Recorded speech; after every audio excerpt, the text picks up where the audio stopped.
but there seem to be people on wets unless the game hasn't updated. Everyone is on wets, dude. They all starting on wets. Oh this is my exciting. I think it's Peterson. Peterson is on mediums. So we will see if Peterson's gamble comes into play. So these drivers are lining up as they reach the start line. Yeah, he's the only one on the mediums. Looks like for the hypercars, and then we've got the LMP2s. It's go go go. The lights are green. Let's see how they go into the first corner. Beautiful start from Niall, but I think Lee not so much as Peterson goes down the inside, but not close enough. And it's clean so far, but Stoltz is fighting Laredo in the background, and they're going side by side while there's a bunch of hypercars fighting for position right in front of them. But I think Sean has a drive-through penalty, so that kills his race from the get-go, unless he manages to make it up in the meantime with the fact that we are expecting rain to come up. But Niall is still leading, and something has happened to Christoph, because now he's tumbling down the order. Something big must have happened, as we see an LMP2 in the background, and there's a few people who've got drive-throughs, including De Jager in GT3. Track position is 8 at the moment. He's 6th in class. So there's a lot that he needs to make up here. Ian had another incident. What happened to him? Oh, yes, he's rejoining now as we see Ari Venter and Chris Heineke fight for position. But something big must have happened. He does not look happy in that car whatsoever. The car's just fighting him every single way, every single moment it's got a chance to kill him. It's trying. But as we see this really tense LMP2 battle, but this is going to pose a challenge because the LMP2s are quite quick, so it's not going to be easy for Kleinans to get through. The back, Moath is trying to make a move. Will he go down the inside, or is he just showing his nose? He was just showing his nose. So this is also another battle to show, as he's recovering from the bad qualifying he had, and he is really trying to make a mark. But the problem is, you can start to see now the rain is starting to imminently show its presence, and Moath has the fastest lap time so far of a 1 minute 30.6. As Moath shows his nose again, there's another yellow flag. Kleinans has dropped down the order yet again. So something is happening with his race where he's just struggling so desperately. As Christoph also tries to make up places as he takes Isham. Let's have a look at where we are with the GT3s. Currently, Johan has a massive gap, a 4-second gap over the rest of the field. With Jason Farmer in second place, and then David van Wyk right behind him. There's already some traffic happening here with the LMP2s trying to come through. Yeah. But yeah, what's interesting is Blichnoot was one of the few that started on the mediums, and it's clearly paying dividends at the moment as he's got a comfortable lead. But when the rain drops, that's when the people behind him will start to make up time, if they have been preserving on their tires. Because if they haven't, then Blichnoot is firmly back into the mix of things. And Ari Venter has been one of the first to pit for wets, and so has Blichnoot. Yes, and he missed his pit box. Oh no! Oh no! That is so unfortunate. Blichnoot has come into the pits to get rid of his mediums, so we'll see if that was a good strategy or not as the race goes on. But yeah, it's just close battles all around as Sean gets put back out onto track from his pit, and Blichnoot is coming out in 7th place. But there is currently a battle for P3 between Moath and Jacques as they go into T1. They're going side by side, but someone has been taken out. Someone has been taken out. That is Lee Bouillon. Something had happened. I think he had his rears locked up, and that puts Moath firmly into 2nd place as he's fighting with Jacques in a very dangerous part of the track in the wets as these two go side by side, missling down the straight. Moath back into the lead, but can Jacques respond? He cannot. He has to sit firmly behind Moath, and what that a move. was close. That was close. Moath, he's also put in the work. I know he's been practicing. He is hungry. He is now in the lead. Right? Is he in the lead? Or? No, he's not. He's second. He's second. He's second. Okay, I see. Is still in front. I see. But he got the place. He's second now. Yeah. Sorry about that. He's second. No problem. But in 7th place, Lee Bouillon has sustained a ton of damage from that rear lockup, as you can see from the front. I think that's his rear wing gone. So that just... That's going to be no grip. That's going to be no grip. That's Another his yellow race. flag there. I hope he can make it chance. around just to get to the pits, because that's going to cost him a lot. There's going to be no grip in the wet. And go back to the action between David and Jason Farmer. It looks like David has overtaken Jason Farmer in that moment. Something must have happened there as well. I'm so sad I missed it. But you can see it's coming down like crazy now. The clouds have really closed up, but the track is becoming super wet, which means the track temperature is most likely dropping as well. So anyone who's on a medium now should definitely have changed and pitted and should be on a wet. And it looks like everyone has pitted and is on a wet at the moment. Moaf now only 1 second behind Niall, and looks like he's putting in some crazy good lap times. He was a second faster earlier than Niall, so he's definitely going to be catching up very, very soon. Him being a second behind him, and then Richard van Heerde in third place. Check this battle that is unfolding though between him and Siereman, as Siereman tries to go around the outside, but there's just like not enough build-up, as we see Richard trying to defend on the inside, as we see these two heading into this heavy braking zone, and this might be he runs wide. Richard runs wide while Siereman tries to take the inside, and that's the job done. And that well done to Siereman. That was a great move, and now he's under pressure from the Mercedes, who is Van Zyl, and he's probably going to be looking at taking Richard as well. Christoph Peterson into the pits. He's decided that his mediums are no longer good enough, and can he come out in front of Kleinans? Because Kleinans has also been struggling quite a lot as Kleinans comes down the main straight and into T1 he goes. He clears Peterson. So we don't know if Peterson is going to play the conserving game now. He might just try and make his tank last, but it's a long time for his tank to last, and especially if he's tired. 32 minutes. We know that the tank lasts about, I think, 27 or 26 minutes at the moment. So if he can conserve, he could probably make this a one-stopper, but it's going to be really difficult. And while we're saying that, Moat takes the lead from now Bullion and has made a 5/10 gap. Now, scratch that, 8/10 gap to him. So Moat is showing his might in the wets. But as we can see, the sun is starting to come out again. So we don't know what these conditions are going to change at any second. We are just a passenger, as now Bullion is hitting every single sign he can find. But yeah, Moat is showing so much pace, and he is just trying to make this race his own. The guys are... Is that Siereman? Siereman just spun out, handing P3 to Buckload, who is on an absolute charge. He's got 14 seconds to make up, and I think he's going to do it. He is on a charge at the moment. He's done a 1:39.9. That's the fastest lap in the GT3s at the moment. So he's definitely going to get in there and get his head down and get to the front. So is it going to dry up? Is the wet... Are we going to have to change from the wet back to the dry? As Chris hits the wall on the way out, that is damage for him. I have no doubt about it. That is damage for his front end, and he's just sticking... he's just retired. Yeah, that was heavy damage for him. Yeah, flattened into the wall. That is really unfortunate. I wonder what happened there. It must have been just a lack of grip. Coming out of the pits, putting his foot down a bit too fast, and then spinning the car around. That's unfortunate. I'm sorry, Paul. That sucks, man. And Rob van Heerde also just goes straight into the wall.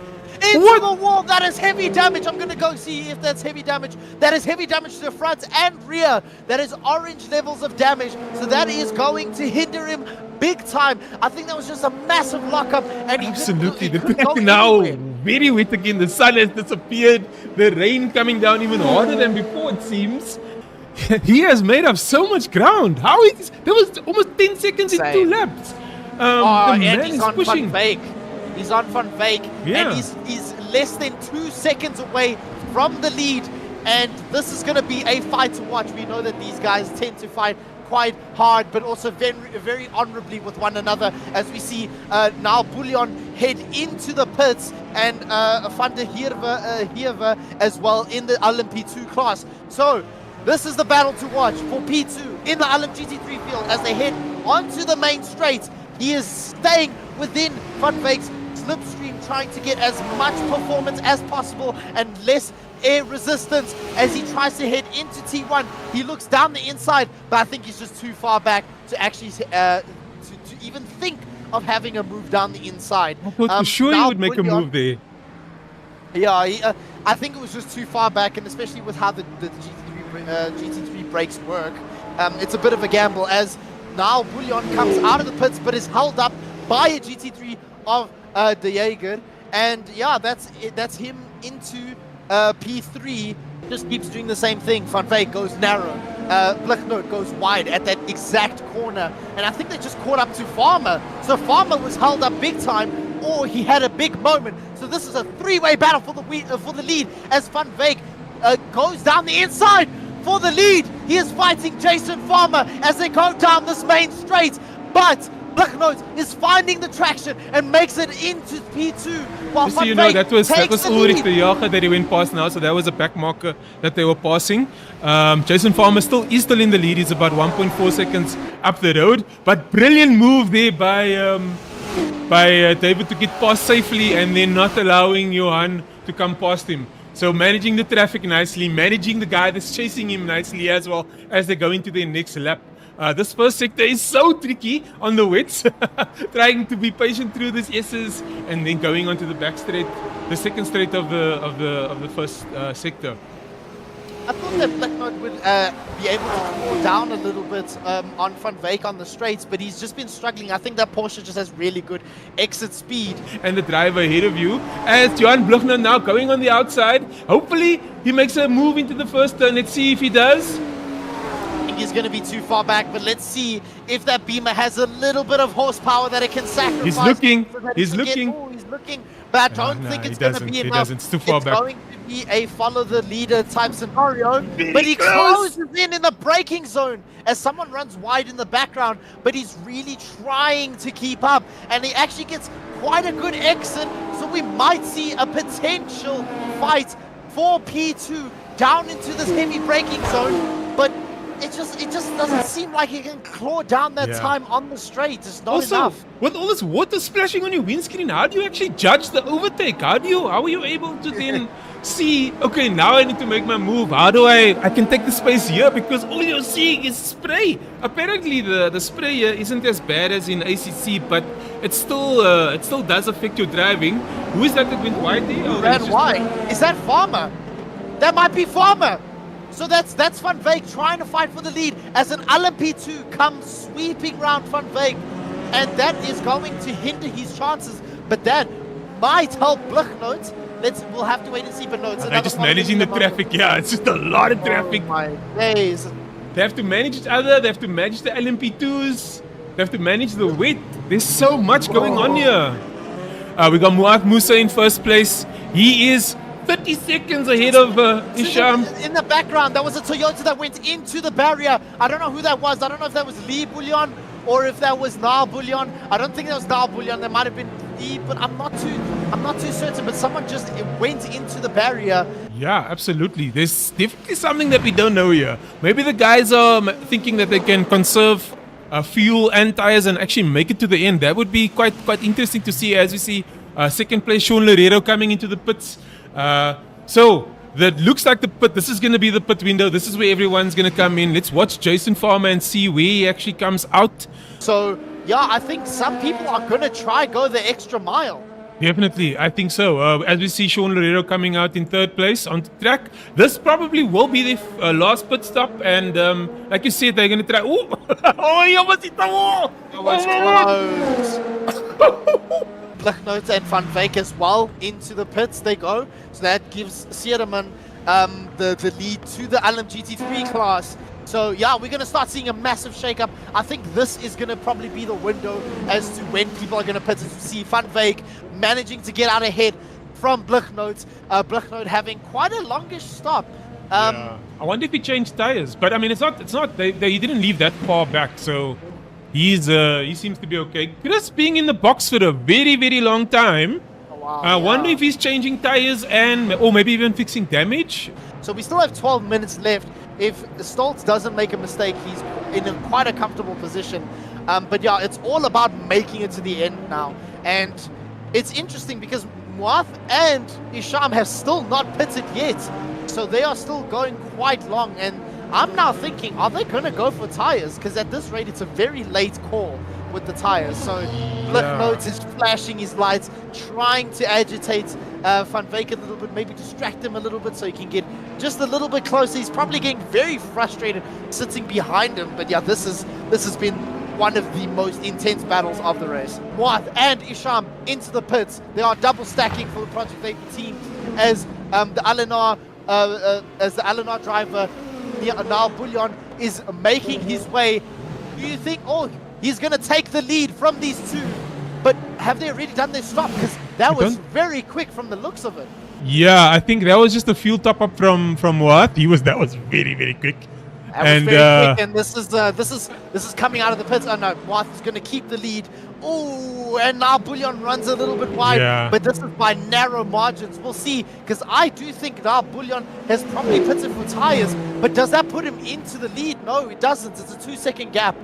I must say, Johan is being very patient here. He's even going to make a move. He's move down the inside into T1. Is he going to run wide? Is Van Veek going to try and cut back? He is. Is he going to try stick it around the outside? Yes, he is. And they give each other enough room. But now Blicknote is forced on the outside as Van Veek goes down the inside and tries to fight him. Who is going to be mid on the brakes as they're going side by side, bumper to bumper, going into this heavy braking zone. Van Veek manages to establish his dominance into the corner, but I think he's giving Blicknote just a little bit of space, just about enough that it's legal. But this is going to be where it matters the most, because here is the most difficult spot as we see traffic coming into the play, interfering with the lead battle, and back comes Van Veek down the inside into this heavy braking zone, and back into the lead he goes. Like last time. I don't think he will. He's very far back here. He's very far. It would be too much. He's going down again. He's going down again, and he impedes on Sieraman, who did not see him coming. He came out of nowhere. He was minding his own business, and through, barreling down the inside, comes Blicknote as he comfortably takes the lead in a audacious and incredible move. What a move! That was a Verstappen for sure. I love it. He went for it and he took it, and now it's his. So yeah, as we see Van Veek back into the lead. So something had happened with we missed Blicknote. it. We missed it. No. He took the lead back. Them going in down the straight. Let's see. We know for sure he's gonna make a move here. Very, very close.